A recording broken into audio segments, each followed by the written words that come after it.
have anything to do with 1 in 5 female does cause pregnancies? Yes. All right. Thanks for coming out. This is going to be. I call it a live mixing workshop, but really it's a crash course to doing live sound. So we will get into like actual sound mixing at the end, but a lot of it's just going to be like absolute basics of things you need to know in order to be the sound guy for a show. So we're going to go over some basic EE stuff, super basic EE stuff, because anything I do sound related, because I'm an electrical engineer, I kind of put it through an EE filter in my brain. You know, like talking about EQ or gain or something, I'm like, what is the electricity actually doing to make things sound that way? Cables, we're just going to go over the different types of cables, and because that is extremely important. Speakers, microphones, and then I'll do a demonstration on how to do some mixing. So, to start off, this is Ohm's law. If you have never seen it before, the top one is Ohm's law, which is voltage is current times resistance. And that comes into play a lot. And then the second one is power is current times voltage. And you'll see that a lot when you're talking about how powerful is an amplifier or how much power can a speaker hold. It'll be in watts, and there's a couple different ways to talk about power, like peak or RMS and stuff, and I'll get into that a little bit. And also, it's very helpful in figuring out if you're renting a generator, how much power is your system going to need, and how much do you need to supply it, and stuff like that. This is a good graphic to explain how Ohm's law works, right? Amps is like how much stuff is trying to get through the wire. Voltage is how strong of a force is pushing the stuff through the wire. And then resistance is how hard is it to get through the wire. Does that make sense? Cool. All right. This is like one of my favorite quotes. All right, so we're going to go over some cables. These are the 6 most commonly seen types in live sound. There's other ones like aux cords or BCA. BCA's hey, and stuff like that. Anyway, but these are the main ones you're going to need for live sound. So this is an XLR cable. It stands for external line return.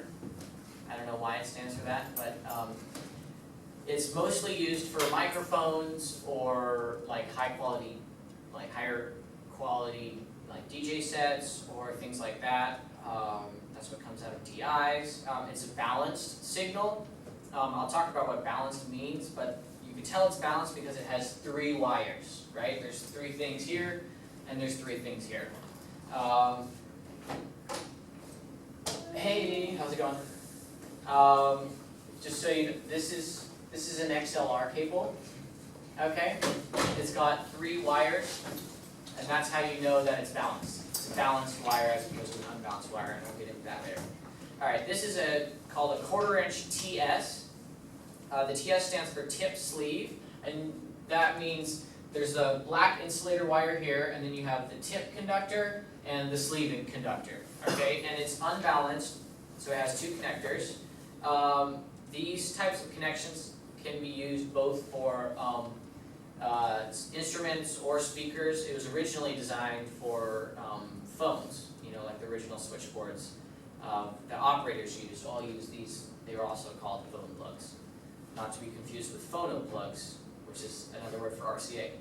All right, this is a 1/4 inch TRS, meaning tip ring sleeve. You can see there's 2 insulators. So you have the tip, the ring, and the sleeve. And so that is congruent with the 3 wires that are going to be running through the cable. And that it's balanced, or it can be used as stereo. For example, a lot of times the tip will be left channel, the sleeve will be the right channel. No, the ring will be the right channel, and the sleeve will be ground. And then if you, going back to this, the reason there's two here is going back to this, right? If this is like your guitar or something, you need one wire that goes in and you need one wire that goes out, because that's how the circuit works. So sometimes you'll get things like this where you have an XLR on one side and a TRS on the other side, and you can do that because they both have 3 connections. This is called RCA. It's called RCA. I guess Radio Corporation of America was some sort of corporation probably that standardized this.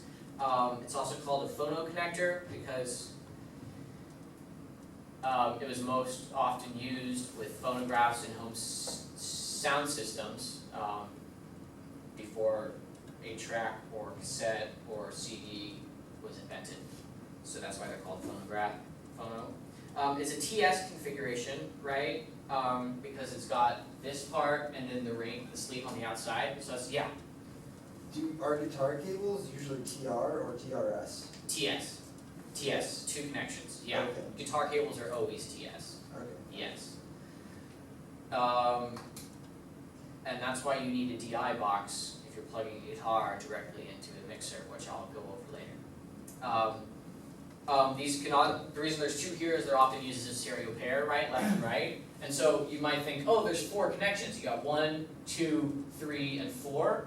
But you can use it in stereo like this because this sleeve and this sleeve and this sleeve are all the same connection, really. They're all ground.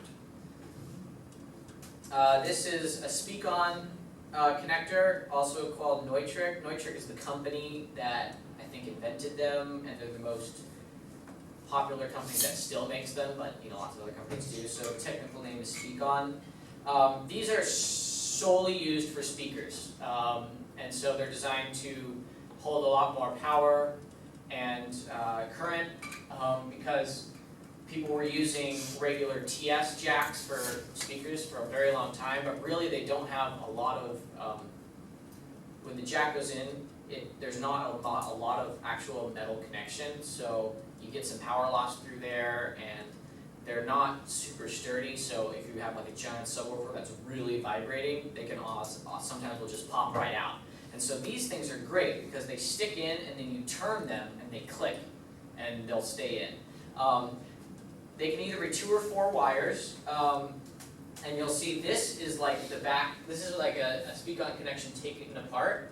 This is where all the connections happen, and you can see there's 4 connectors.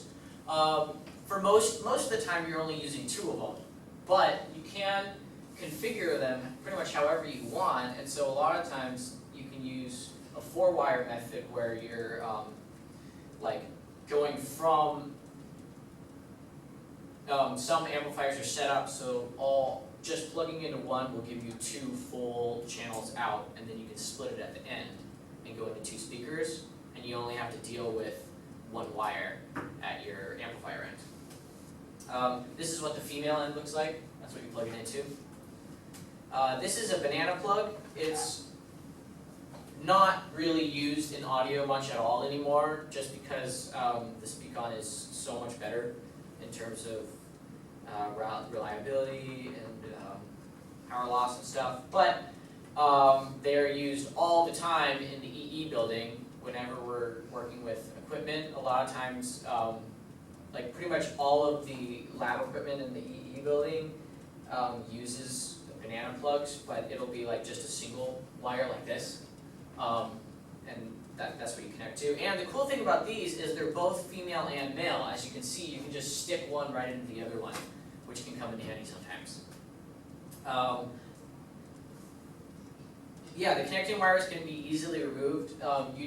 You literally just stick the wire in here, and then at the inside here, there's a little screw where you can just screw it in. So that's nice because you don't have to solder anything, and it makes for easy switches and stuff.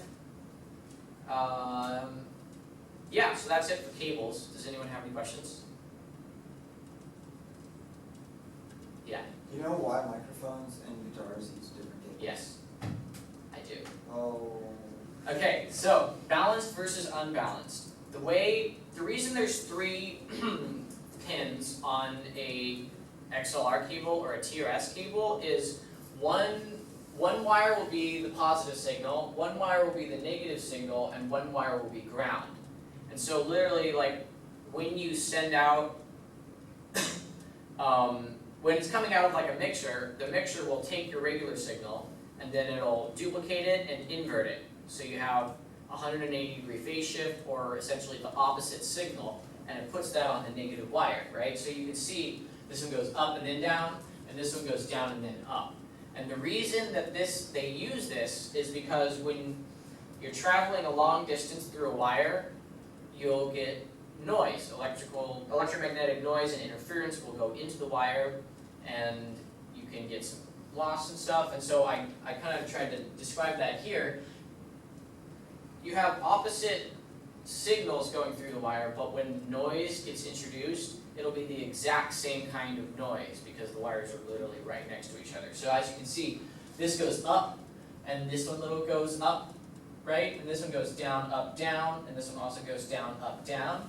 And so when you get inside whatever's receiving it, like a mixer or a DI box or whatever, it will flip this signal back around and then add them together. And what that does is now you have the exact same original sound wave that gets saved, but because the noise is the exact same, when you flip it around, it's actually opposite now, and it gets canceled out, and you don't have it anymore.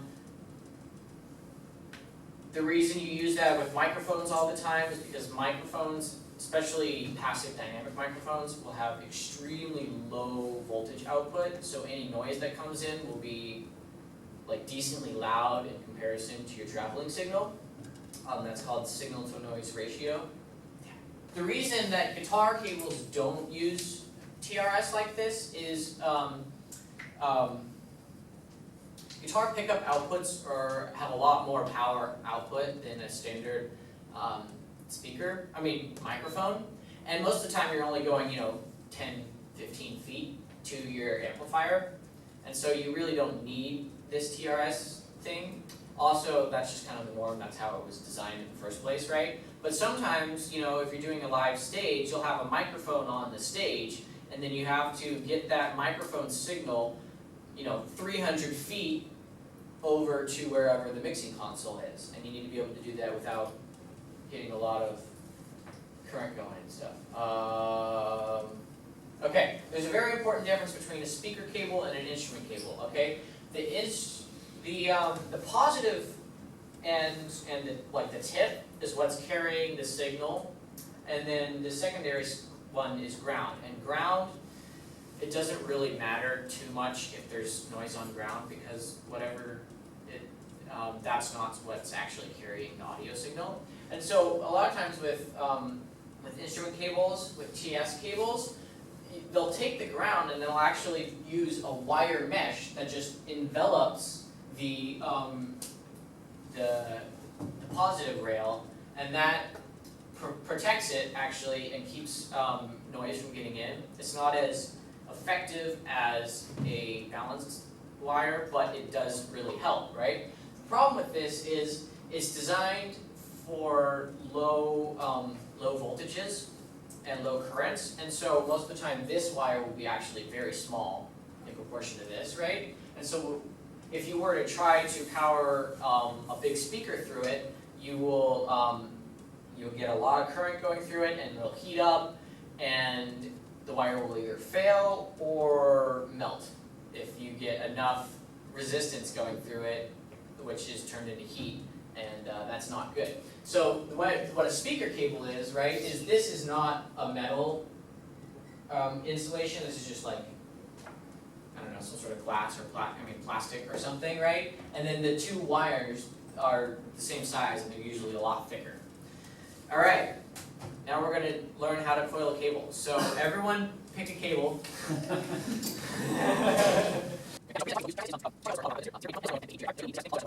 This is the way to coil a cable, so when you undo it, it doesn't have a bajillion kind of still wraps in it, right? And it's a lot easier to wind it back up without getting any bad kinks and stuff in it. So you hold it in your left hand like this.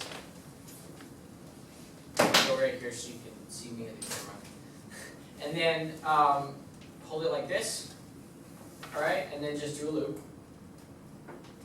Okay, and then now turn your hand this way and go under it. Just, so you're holding it like this. There you go. Everyone got it? And then you're gonna turn your hand this way. Yeah. Just turn your hand in. Yeah, but you want to put it on the other side. You got this, Holly. I know I can Let me do do this this again. on Okay. yeah. So you hold it like this, right? And then you turn your hand around, and then it forms a loop just like this. Alright? And then you do a regular one where you hold it like this, and then you just do a regular loop, and then you do the other way where you go back and wrap it around. And what this does is you're turning the cable one way, and then you're turning the cable the other way, right? And so that way when you unravel it, all of the turns kind of cancel each other out.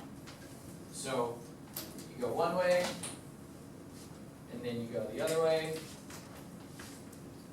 and then you go one way, and then you go the other way, like that, until you got the whole thing done. But I did a bad job because all of these loops are different sizes. So if all the loops are different sizes, try again, just because this is the time to practice. Okay, so this is a mic stand. Just, I'm sure you guys have all seen one before. To extend the life of all of the joints in a mic stand, you always want to loosen it before you move it, right? So instead of just, you want to loosen it and then move it and then retighten it, okay? It just makes all of the gears and everything last longer. And then the fastest way to take one of these off or on is not to just unscrew it like this. You hold this and then you just twistle the thingy, right? And so obviously you have to loosen this so it moves, right? But then it's super easy to just screw it back on. It takes like a third of the time, so that way. Alright, so going over speakers and amplifiers, there's two kinds of speakers these days, passive speakers and active speakers. An active speaker means the amplifier is built into the speaker. Both of these speakers are active, which means they need a power plug, but the amplifier is built into them. And then other speakers are passive, which means you don't need to plug in a power cable, you just have to run one line to it. And so this is another time where it's really important to know the difference between a power speaker, passive speaker, and speaker cables and instrument cables, right? Because if it's a passive speaker, that means you need to send an instrument cable to it because it's a low power signal, and then the built-in amplifier will amplify it. Whereas if it's a passive speaker, you need a speaker cable to go to it because it's coming from an amplifier. Let's see. Passive speakers are most helpful when you're doing permanent installations because, like, if you're doing it in like a church or a concert venue or something, most of the times the speakers will be mounted pretty high, and then it's a lot easier to have the amplifiers or whatever at the same location as the mixer, because then you can turn them on, you can turn them off, they're right there, you can deal with the volume and stuff, because most active speakers will have the volume control right on the speaker, and so if the speaker's really far or really high up, it's just a pain in the ass to deal with. Active speakers are super nice for mobile applications like live sound, if you're a DJ or anything like that, because then you don't have to carry around a separate amplifier to various places. Active speakers are becoming more and more. Another thing about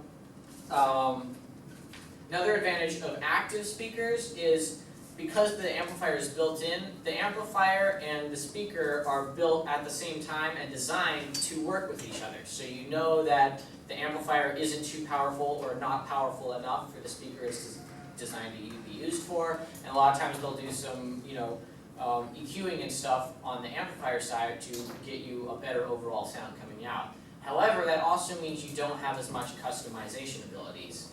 So when you get into the higher end pro audio, the live sound gods that have been doing it for 45 years, you know, want to be able to control everything themselves. So that's when the passive is more helpful. An advantage of using a passive system is if you have tons and tons of speakers, then you only have to run a speaker cable to each one, and you don't have to run a separate power to every single speaker, which can be annoying. Active speakers have become more popular, you know, recently. It used to be like, you know, the most common thing you would see in like a small venue would be a mixer head, which is a mixer like with microphone preamps and an amplifier built in the mixer, and then you would plug into passive speakers. These days it's becoming more popular to just have a passive mixer and then active speakers. Another thing you have to think about with passive is matching speaker impedance to your amplifier. So going back to the Ohm's law, all speakers have a set amount of resistance. The standard values are 2, 4, 8, 16 ohms. And the way that resistance works is if you have two things with resistance. So for example, 2 speakers, and you hook them up in parallel, which means like,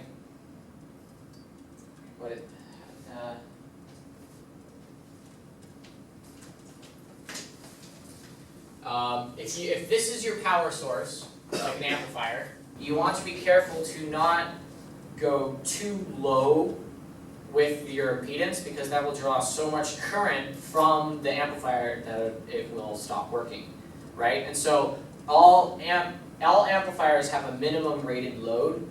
Most of the time that's either 4 or 2 ohms, and so you just have to be careful to not go under that. The opposite end is if an amplifier is rated for 500 watts at 4 ohms, and you plug just a single 16 ohm speaker into it, you're actually gonna only get about 125 watts of power going through that speaker. So impedance matching is important. All right, real quick overview. What time is it? Oh shit. Okay, going fast. Okay, dynamic mic is passive, low output. You generally more rugged than the other two. Most commonly used, or works the best in live situations. Condenser mic is powered, which means it needs phantom power. So a lot of times on mixers, you'll see like a phantom power button or switch. What that means is going through the ground. I think it's the ground. The ground wire of the 3-pin XLR is actually a 48 volt DC current, and so the mixers, the mics can then use that current as a power source to power itself. Ribbons are passive. In general, they're a lot more fragile than capacitors and dynamic mics, because it's literally 2 magnets and then a really, really thin piece of aluminum, and then when you sing into it, you vibrate the piece of aluminum, and that creates a charge across the 2 magnets. So if this little tiny piece of aluminum gets dropped, or like it's broken, you're basically screwed. And so, yeah.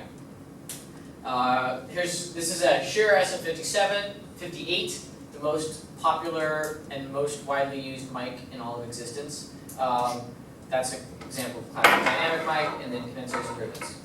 A DI box, I have my backpack. A DI box is designed to take an unbalanced signal, like a guitar, from a guitar, and turn it into, on the other side of this box will be a 3-prong balanced signal out. And so you use this in stage applications if you're plugging in like a bass guitar or an unbalanced output from a keyboard or something like that, because you're going to want to send that a really long way, and you need a balanced signal in order to do that. It also does impedance matching. I'm not going to get into that, but guitars have really high impedance, like, you know, anywhere from 4K to 20K, 20,000 ohms, whereas the standard for like microphones is like 600 ohms. All right, I'm going to go into a demonstration here. So could you point that guy over this way? Check. Check. Check, check. Woo! Okay, so that's working. All right, so the first thing to learn about is gain structure. And so all all electric components, all electric components have like a top threshold of the maximum electricity and voltage that can go through it before it starts distorting and clipping. In guitar amps, that's a good thing because that changes the sound, right? Most of the time, though, when you get to this point, you know, the musicians have already got the sound that they want, so you don't want to mess with it. And so it's important. Gain structure is all about getting the most volume you can without any distortion or clipping, right? Not all mixers have this, but any good mixer will have an input gain. And what that does is it takes the signal going in and it just turns it up, right? Because microphones have extremely low output voltages. And so the way I do this is this solo button, this is like a volume indicator, right? What the solo button does is it turns it on so the volume indicator is only showing what's going through here. And I have it set up here as a level set, which means you're only seeing the voltage right at this knob. Nothing else will affect it, right? So if I talk into it, let me turn that down a little bit. If I talk into it, you can see it going up, right? You want to set it so it's right around 0 dB. So that's a little too quiet. Check. Woo! Woo! There. So it's right around 0. That way, if the singer gets really overzealous and goes, wah! Right? It's not going to totally clip. Singers never do that. No, never. Yeah, totally. All right, so that's gain structure, right? So that's the first knob. Is just the first thing you do when you sound check a band is you want to set all of these knobs so they're all more or less around 0. That way you know how you have an even playing field to work with, right? Going down, these are auxiliary sends. And so if you on the back of this amp, there's 6 outputs corresponding to 1, 2, 3, 4, and then if you hit this button, instead of 3, 4, it's actually 5 and 6. This one has 6. Some mixers will have like 24. Some mixers will have 1. Some mixers won't have any. But what this is used for, this can be used for a lot of things. For example, I use it for reverb or FX. But also for monitors. And so I have that speaker set up right now as a monitor speaker. So there's something coming out of there, but there's nothing coming out of there, right? Until I turn this guy up, and then you'll see it coming out of there, right? And so you do that, so that way you can have a separate volume mix for the front. This is the speakers that the audience is listening to is called the front of house system. And then whatever the musicians are listening to is called the monitors, right? So it's good to have 2 volume controls like this because most of the time the singer, the band's going to be able to hear the drum set no matter what, right? And the guitar amps, and most of the time the bass. But you can set it up however you want. So most of the time, you're only going to want like acoustic instruments and vocals to come through the monitor speaker. So that's what that's for. Going down, we have EQ. We've got treble, mids, and lows. What I really like about this mixer is it's got a frequency sweeper for the mids. So if I were to turn the mids up a lot, I can sweep through the frequency spectrum, right? And so that is super helpful when it comes to figuring out or reducing and eliminating feedback, right? Most of the time, feedback happens at a certain frequency. So if you can figure out what that frequency is, you can set this there and then turn it down. A good rule of thumb is any kind of vocal microphone and toms and kick drum, you want to get rid of like a decent amount or even a lot of the frequencies somewhere between 100 and 200 hertz. That's where all the boominess comes from, all of that stuff, right? And that's what makes somebody's voice unintelligible, is too much of that. So if you turn it down, it becomes a lot clearer, and you can even turn the treble up if you want, and then the singer will be a lot easier to be heard. Same thing, this also has a low frequency cut at 75 hertz, which is super helpful. Most of the time I'll have that on for every single input except for a kick drum or a bass guitar. This is the volume that gets sent to the master volume. This is the master volume over there, just for the front of house though. These buttons can send it to these mixes, which are separate mixes. I'm not going to get into that. This is a pan, so you can go right or left. So right now on 15 and 16, that's where I have the music, right? And so I have it set up so this channel is all going to the left, and this channel is all going to the right. Because all of these channels are just a single channel. It's just a mono channel, right? What time is it? Okay, we've got like 5 minutes. Okay, the way I like to set up reverb and effects is I have the auxiliary send 3 is going to my reverb unit, which is this blue one right here. Well, it's not my reverb unit, it's Daniel's. And so you can see I have this turned up here. And so, and then my reverb is going into the box and then out of the reverb unit, and then I have it plugged straight into this input, 14 right here. And so when I talk, you can see this, what is that called? Volume indicator turns on, right? And so if I turn this on, there, we got a little bit of stuff going, right? Reverb should be used in moderation, but it really helps to just fill out the mix and not make the singer feel like they're kind of just out in the open. You know, it helps cover up some small mistakes. Yeah, okay. What is feedback, you said? Oh, okay, everyone move away from that speaker. That's feedback, right? And what happens is the sound is going into the microphone, out of the speaker, into the microphone, and it's just creating a feedback loop that goes in bigger and bigger and bigger and bigger, and that's what feedback is. A sound engineer's #1 job is to not make that happen. And so I just bought a unit. This thing is called the Behringer Feedback Destroyer Pro. I haven't really used it yet, but it uses some like really, really high Q EQs that can either automatically or manually, like you can set it, just take down specific frequencies and eliminate that kind of stuff. So I'm gonna definitely be messing around with that at the UU show. Okay, this unit here is a graphics unit. Woo. It's a combination compressor, gate, and limiter. And so let me plug it in real quick.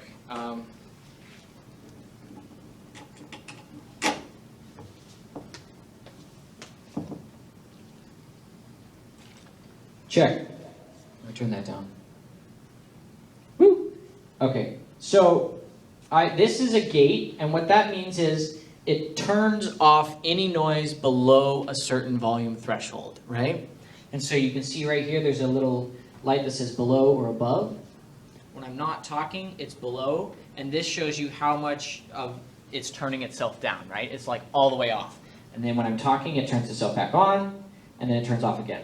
This is the compression section, and what compression does is when you get above a certain volume, more or less, it turns it down. It doesn't turn it off, it just turns it down. So like above a certain volume level, if you were to go up another 4 decibels, it actually only turns you up like 1 decibel or something. And so that's what this ratio is. This one, ratio, you can do a 1-to-1, 3-to-1, 4-to-1, or whatever you want. And so right now I have it set at 4-to-1. And you can see, when I start getting really loud, it'll start turning it down just a little bit. Okay? In a live situation, you want to use compression very, very sparingly, because what compression is also doing is turning up the overall volume level of everything in that channel, right? It's turning down the super highs, but it's also kind of turning up everything a little bit.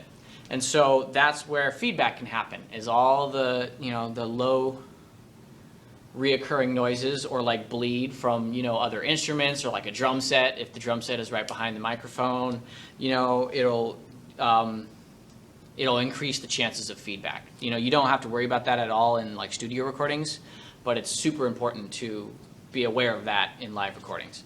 Finally, the last knob over here is a limiter, which just says anything above a certain volume level, it doesn't get any louder at all. It just squashes the signal, right? I what I would use that for is just to kind of protect your amplifiers and stuff. If you're have everything running all the way on, all the way full volume, that can help you you can turn your average volume up, and you don't have to worry about like any crazy spikes just killing your stuff. Any questions? No questions at all.